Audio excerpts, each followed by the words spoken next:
L'ex sede della provincia di Udine, Palazzo Belgrado, ha ospitato una tavola rotonda sui temi dell'autonomia e della sussidiarietà, organizzata da Patto per l'Autonomia, movimento politico nato in Friuli e che da pochi mesi ha visto la luce anche in Veneto. Oggi siamo qui per sancire l'amicizia e l'alleanza con il Patto per l'Autonomia del Friuli, che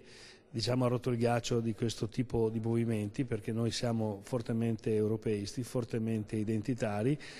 ciascuno padrone a casa sua, ma tutti insieme ci diamo una mano. Al centro naturalmente il tema caldo di questi ultimi mesi, quello appunto dell'autonomia, il cui iter continuano senza ostacoli a Roma. E la sussidiarietà, cioè poter decidere ognuno a casa sua tutto ciò che è possibile, è meglio, perché se le decisioni vengono prese vicino al territorio sono più produttive e più coerenti. Non si può dire che la cultura di un friulano sia uguale a quella di un emiliano o di un siciliano, ci sono delle differenze e vanno rispettate. Diciamo che una logica di questo tipo qua distribuisce anche la responsabilità, uno non si può lamentare se ha gestito male le sue cose. Noi veneti non ci siamo dimenticati di aver votato su una dura giornata di pioggia, di aver votato in 2.300.000 chiedendo maggiori forme di autonomia.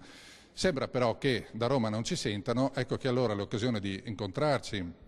e di collaborare con il Patto per l'Autonomia Friuli e gli altri movimenti autonomisti che questa sera sono presenti e con i quali si vuole continuare a collaborare, deve servire a fare massa critica, perché quella che può sembrare una strana rivendicazione delle lontane province dell'impero diventa in realtà un modo di pensare.